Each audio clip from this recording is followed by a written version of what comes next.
Then Prabhupada came to the West, and now even in the streets of London. Krishna is so funny. They're also pulling the chariot. So 2 weeks, chariot party, be there. As well as informing you about the schedule, those programs can serve another very useful purpose. So if you don't have one and you need one, they're right over there in the stack. Everything is inspired by the teachings of His Divine Grace, A.C. Bhaktivedanta Swami Prabhupada, who is the founder and Acharya of the International Society for Krishna Consciousness. Om Ganati Marandasya Ganagana Salakya Chatsurun Meditam Gana Tashmai Sri Gurave Namaha Sri Chaitanya Manobhistam Stapitam Yena Bhutare Sayom Ripa Karamayam Dadati Swaparantikam. Today we're going to talk about the delete button, and we're going to compare our mind to a computer. How the way we program it is the way it's going to function. You can have the most powerful computer that was ever made, the latest and the fastest model, with the maximum amount of memory available, but if you put the wrong software in it, it's not going to function as it was designed to function.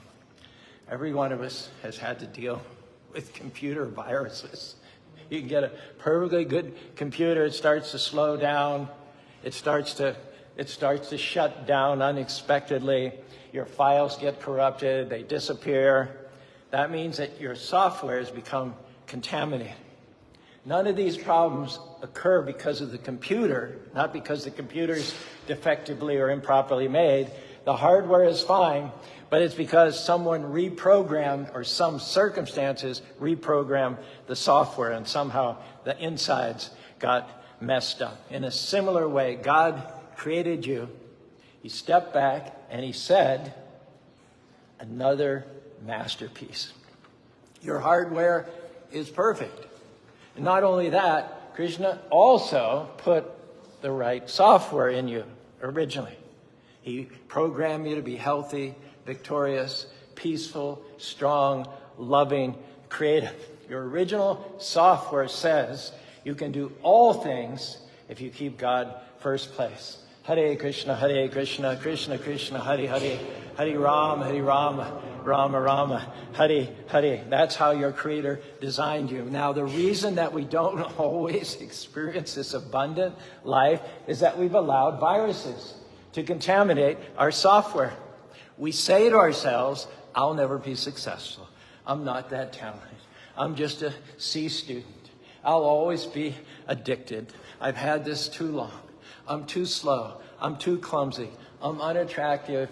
There's nothing good in my future. That means your software is infected, going around with low self-esteem, negative, not believing that your dreams are going to come to pass, not expecting problems to turn around. Well, here's the good news. Krishna brought you here today, Lord Jagannatha brought you here today to hear me say, there's nothing wrong with you. You're not a mistake. You're not defective. You're not faulty. The problem is that some or other your software has got a virus in it. You have to get rid of that virus. How do we do that? All through the day. Dwell on what Krishna or God says about you. I'm blessed. I'm strong. I'm not a mistake. I'm not defective or faulty. I'm valuable. I'm victorious. We have to get back to our original software. Because if your thinking is limited, then guess what? Your life will be limited. On the other hand, if your thinking gets better, you're going to live better. The best thing we can do to restore the original software is to get really good at hitting the delete button. When negative, discouraging thoughts come knocking on your door, trying to contaminate your software, hit the delete button before they start seriously affecting how you live. That thought comes, Caru, you've seen your best days. It's all downhill from here. Recognize that's a virus trying to keep you from your destiny. It's real simple. Delete. Say to yourself, I'm not dwelling on that. I can't help those kinds of thoughts knocking on the door, but I don't have to open it up and let them in. My software says the path of the righteous gets brighter and brighter. When contaminated virus whispers to you, you'll never get well, you saw the medical report, delete it and say, Krishna is restoring health back to me. The number of my days he will fulfill. When you hear, you'll never accomplish your dreams, you're not that talented, you don't have what it takes, delete, delete, delete. You'll never break that addiction. Your father was an alcoholic, and you'll be one too. Delete. No weapon formed against me will prosper. Whom the Lord sets free is free indeed, and I am free. Hare Krishna, Hare Krishna. Krishna, Krishna, Hare Hare. Hare Rama, Rama Rama, Hare Hare. The Bhagavad Gita tells us that the mind can be either our best friend or our greatest enemy. And we control the doorway. We control what we allow in. You can dwell on every negative comment and derogatory statement, or you can choose to delete it and dwell on what Krishna or God says about you. Back in 1981, we were in the Los Angeles temple, and we thought of buying a radio station in Utah. There were many, many reasons that we could have talked ourselves out of it. And some of our God brothers also were only too willing to join the cause. There were no devotees here. There were no resources. Even the Indian community, who are our natural donors, were non-existent, practically speaking, in Utah back in the 1980s. No, we didn't have any particular resources. Everybody was 90% another religion. There are books now on the science of planning a church. And the number one precept is you go door to door in a particular area, and if more than 60% of the people are not attending any church, then you go to step number 2. What do you do when 90% of the people are the same church? You get out. You get out of Dodge. That's what you do. That all the R&D says. But my wife and I rushed in. We're full speed to tread. And look what happened.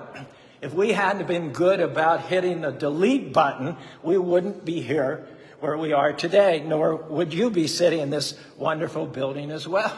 So our suggestion is dwelling on every negative thought that comes into your mind is not going to help you. It's not going to help anybody else. That is the enemy trying to contaminate your software.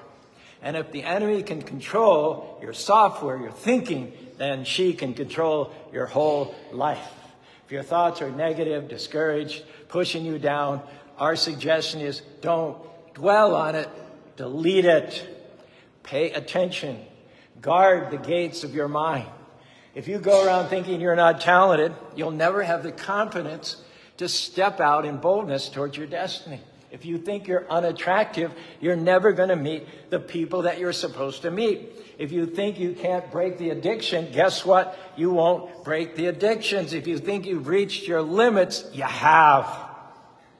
You have. Your mind, you see what's happening here, has become your worst enemy. Well, the good news is it's not too late. You can still become everything that Krishna or God created you to be. But you have to first clear out all the negative things that people have said about you. Why? Because you're not who people say you are. You're who God says you are.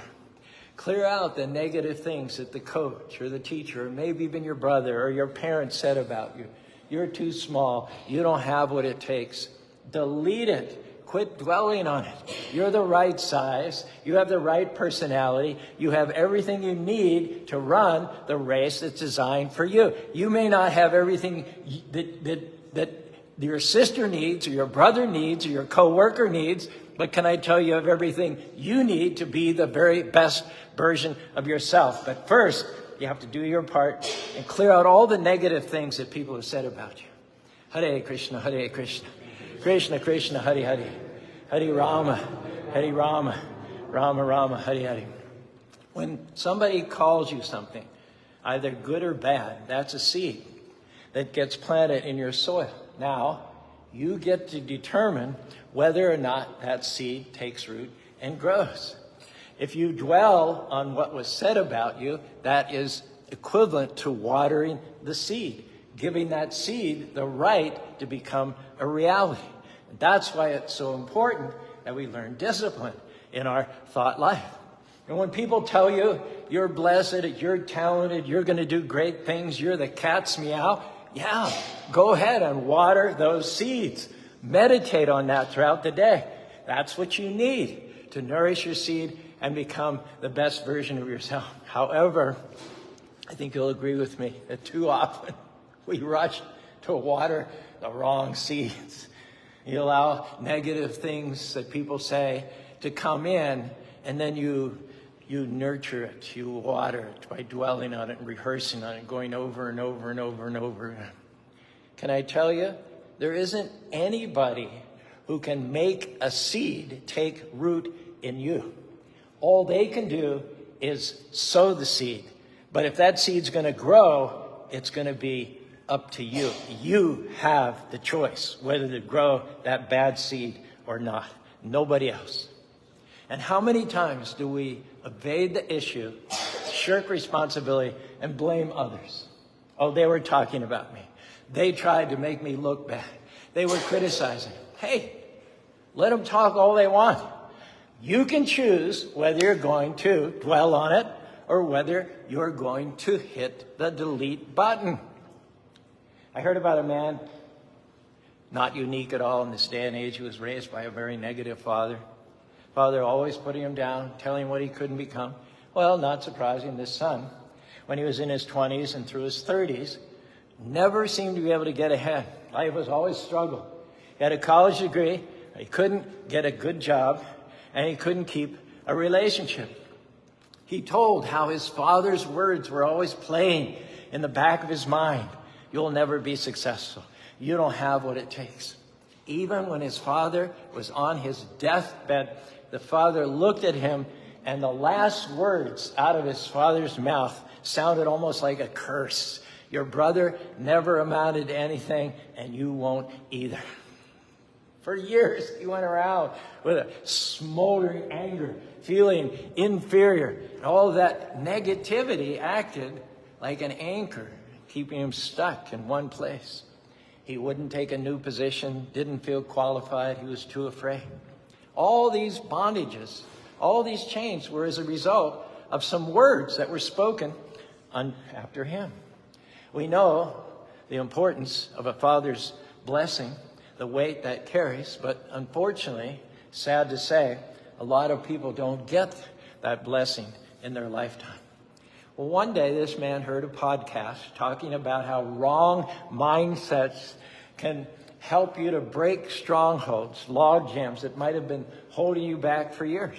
He realized that that's exactly what his father's words had become, a log jam. He started hitting the delete button, reprogramming his software. When he heard his mind echoing from the past, you don't have what it takes, he hit delete, and he replaced it with, I'm equipped, I'm empowered, I'm well able. When he heard, you'll never amount to anything, he hit delete, and he replaced it with, I will fulfill my destiny, I will become everything that God created to be. Today, this gentleman, very successful, happily married, has a beautiful family. Everything changed when he started hitting the delete button. Maybe you're like him. You did not receive your earthly father's blessing. The good news is that you have your heavenly Father's blessing. Almighty God is saying to you here this afternoon, you are a masterpiece, one of a kind. You have the seeds of greatness. You're equipped, strong, talented, beautiful. Now let that play in your mind. No matter who tried to tell you otherwise, a parent, a friend, coach, teacher, a neighbor, delete that. Reprogram your software. You are not defective. You are not flawed. You have been fearfully and wonderfully made. If you'll just hit the delete button and get rid of strongholds, Krishna will take what was meant for your harm and use it to your advantage. The psalmist said, even if my natural mother and father forsake me, God will adopt me as his very own child. Another lady who struggled with self-esteem, self-worth for many years. Growing up, she never felt she was good enough. She never felt that she fit in. And those insecurities stemmed from her having been born as a child out of wedlock. When she had been born, her father and mother had not been married. And one day as a little girl, she happened to see her birth certificate and noticed the box was checked illegitimate. That phrase became ingrained in her thinking all through her teenage and childhood years. Anytime she tried to move forward, got the impulse to step out with boldness and confidence, those words would come up like a black curtain. You're a mistake. No one wanted you. You're not valuable. You're illegitimate. She bought into those lies, and it dramatically curtailed her personality, her attitude, and even her marriage. One day she discovered that our worth and our value doesn't come from people. It comes from Almighty God. She said it was something like exploded on the inside. She decided to start hitting the delete button. When thoughts came, you're not valuable, you have no future, instead of letting them depress her, she reprogrammed her software. I am not a mistake. I'm not an accident. God chose me to be here before the foundation of the world. I'm accepted. I'm approved. I'm valuable. Her attitude became, doesn't matter what my birth certificate says, I know I am legitimate. Almighty God breathed his life into me. He fashioned me with his hand. Now, her thinking is better. She's living a blessed, free, confident, and happy life. So let's take inventory and make sure there are no log jams that are holding us back. I've learned that anytime we want to step forward in faith, there will always be people around trying to contaminate your software. They may not do it on purpose. When we announced in Los Angeles that we wanted to start a temple in Utah, there were even God brothers who stepped forward and said, Utah? Are you serious, Caru? You want to leave Los Angeles for Utah? Have you had your head checked lately? And they would point to the fact that there was a T-shirt in Los Angeles about those times that was very popular. It was written, eat, drink, and be merry, for tomorrow you might be in Utah. So count on the fact that those negative voices are going to come out of the woodwork. But remember, God didn't put the promise in them. He didn't inspire them to come to Utah. He inspired by Bobby and I to come to Utah. So don't let others talk you out of your destiny. I am not who my history teacher says I am. I am not who my God brother says I am. I am not who the critics say I am. I am who God says I am. I'll take it even a step further. Not only am I who God says I am, but I can do what God says I can do. Children, isn't it fascinating how they start out so excited about life with big dreams? They're going to be a scientist, an astronaut, a singer, a teacher, a ball player, even the president. They're not intimidated. They're secure. They believe they can do anything. And that's because our birth is but a sleep and a forgetting. Our life star has had elsewhere its setting and come from afar, not in entire nakedness nor in entire forgetfulness, but from God, who is our home, we come trailing glory. They're not intimidated. They're not insecure. They believe they can do anything because their thinking has not yet been contaminated. They can still feel those seeds of greatness. But what happens? Over time, they get reprogrammed. Somebody tells them what they can't become, what they can't do. Little by little by little, the environment starts to squeeze down on them. The coach says, you're not good enough, you're not fast enough, you're too small. Their self-esteem starts to slip. And they compare themselves to somebody more attractive, somebody who's getting all sorts of attention. They start to feel inferior, and this distorts their thinking about who they really are. And before long, instead of believing big and dreaming big dreams, they think, I'll never do anything great. I'm not that talented. I'm just average. They get stuck in these ruts, not believing that they can rise any higher. And why are people thinking that way?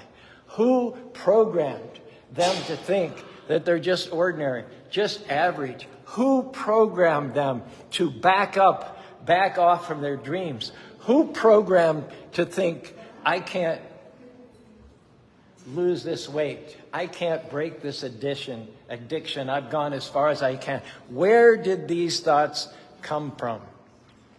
Could it be that they have accepted a wrong mindset because of the environment they were raised in, from the people they were around? Just because it seems normal to you at the time doesn't mean that it's actually normal. Sometimes we learn to function in our dysfunction. Possibly everybody you grew up with was negative. So you think, I'm supposed to be negative. But negative thinking is not normal thinking. Maybe your friends didn't have any big dreams. They didn't aspire to do anything interesting or magnificent in their life. But that's not okay for you. That's not normal for you. Just because your family members had addictions and bad habits, don't make the mistake of thinking that it's okay for you to live in that same way. There are viruses that can be passed down from generation to generation that can keep infiltrating your thinking and affecting your living. Generational curses. But can I tell you, Krishna created you to go further, to break barriers, to be a difference maker, to live confident, free, healthy, active, positive, and happy. You have greatness on the inside. So get it started by reprogramming your thinking.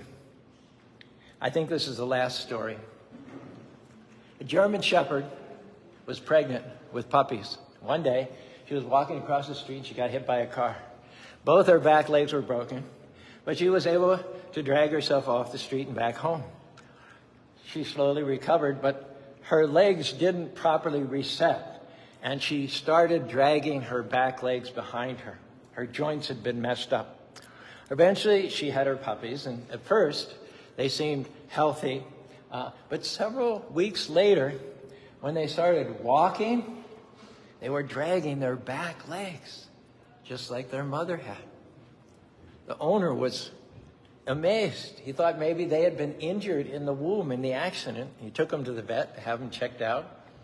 The doctor discovered there was nothing wrong with their back legs.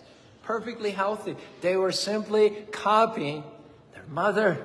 That's all they'd seen modeled. In their minds, that was the way they were supposed to walk. And how many of us has that happened to? We copied what we saw modeled growing up.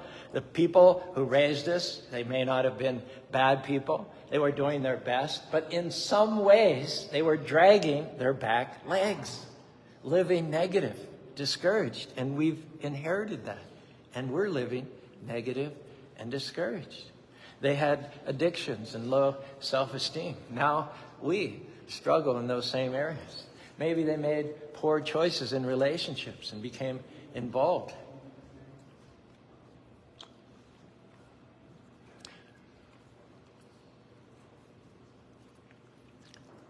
With the wrong people. Now we're dealing with those same issues. We saw them accept mediocrity, and now mediocrity has become normal to us. Can you have the conversation somewhere else?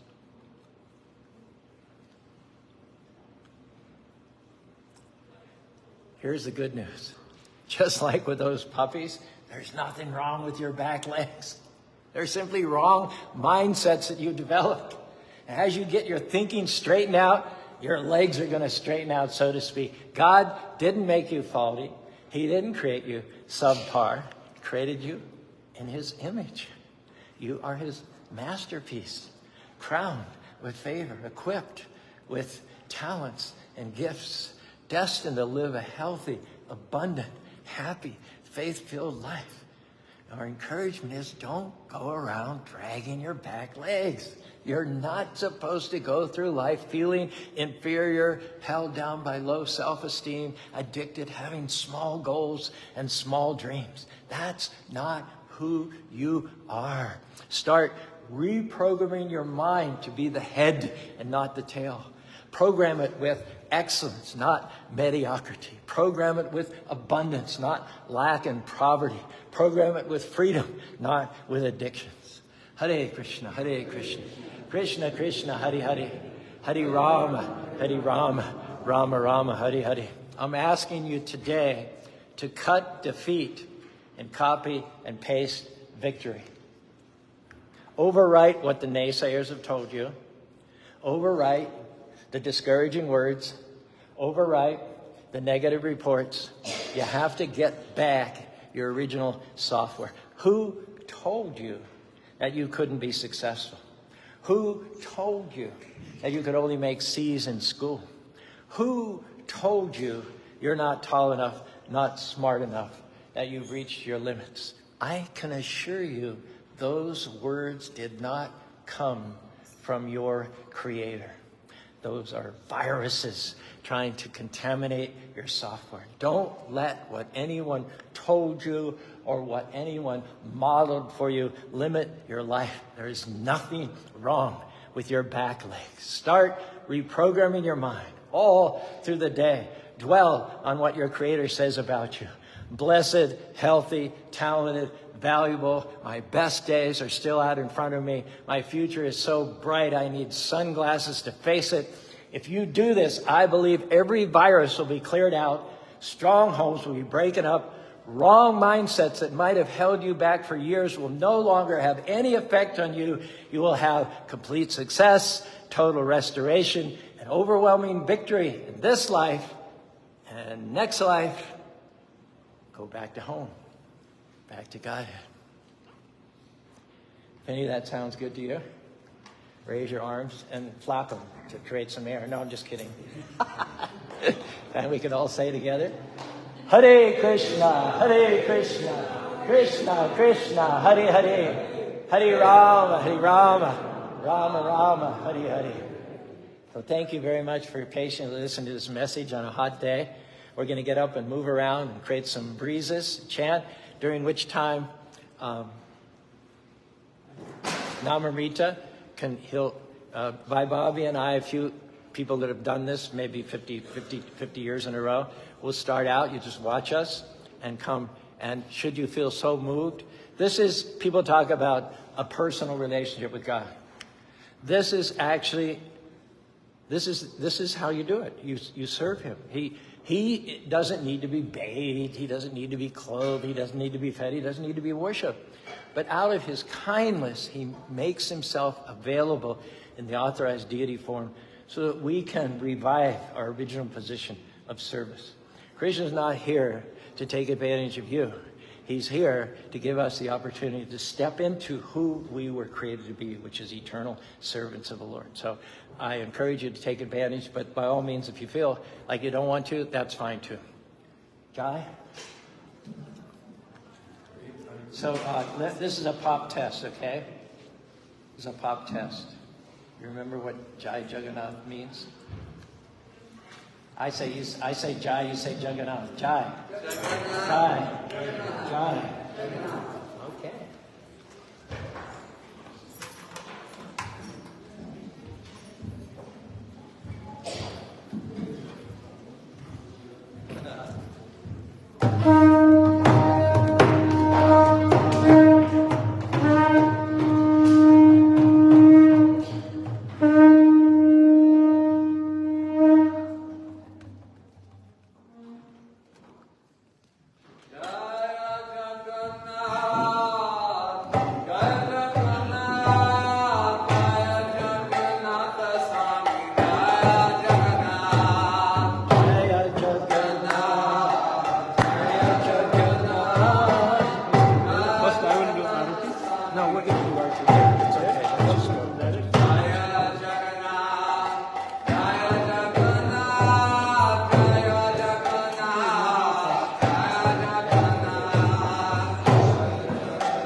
Jagannatha. Jaya Jagannatha, Jaya Jagannatha, Jaya Jagannatha Swami, Jaya Jagannatha, Jaya Jagannatha, Jaya Jagannatha, Jaya Jagannatha Swami, Jaya Jagannatha, Jaya Jagannatha,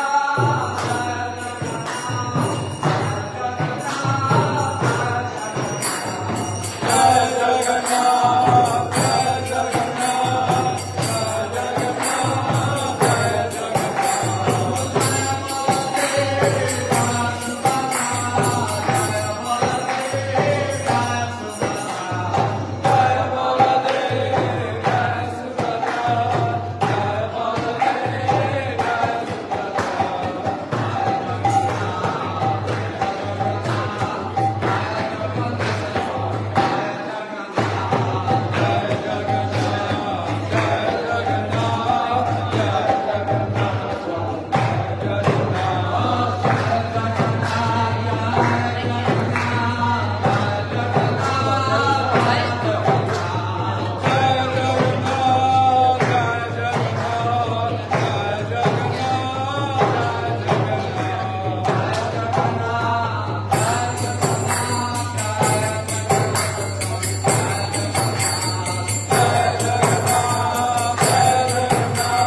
Hare Hare Rama, Rama Rama, Hare Hare.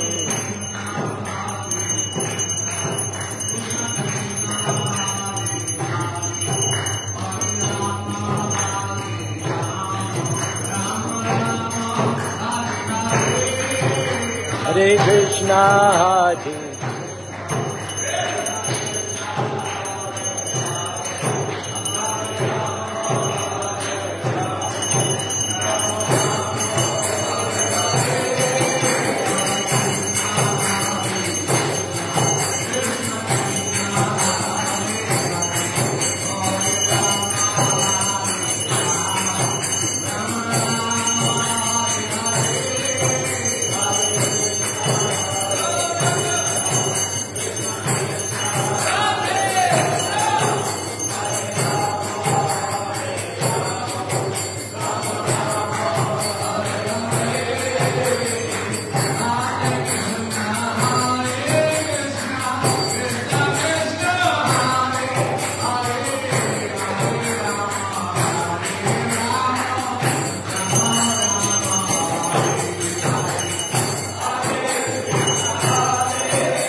Sriman's Divine Grace, A.C. Bhakti.